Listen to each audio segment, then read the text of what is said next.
حکیم لقمان نے کہا، نصیحت کی باتوں کو غور سے سنو، اس میں نصیحت کرنے والے کو کم اور سننے والے کو زیادہ فائدہ ہوتا ہے۔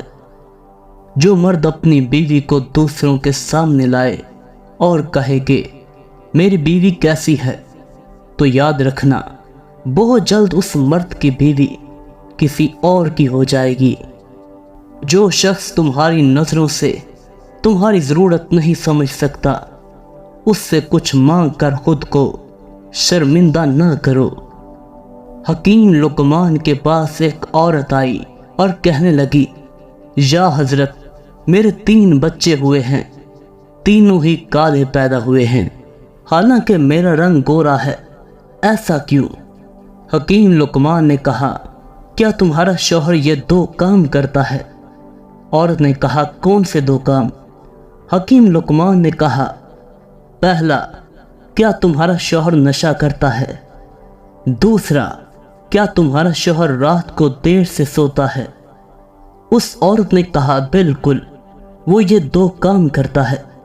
حکیم لقمان نے کہا، بس یہی وجہ ہے جس کی وجہ سے تمہارے بچے کالے پیدا ہوتے ہیں۔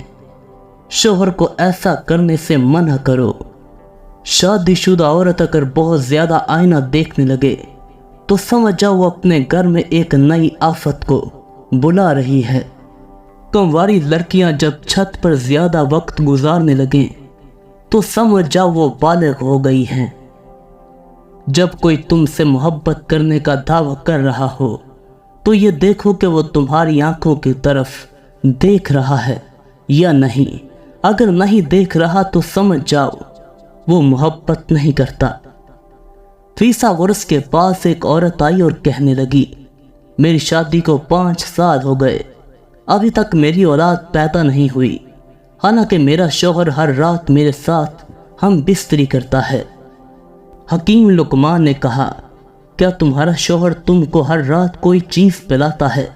اس عورت نے کہا، وہ مجھے دودھ اور کھجوریں کھلاتا ہے۔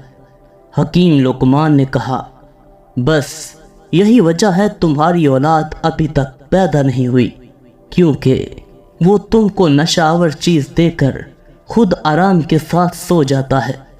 یاد رکھنا، نامرد آدمی کی نشانی یہ ہے کہ وہ ہم بستری سے پہلے بہانے کرے گا۔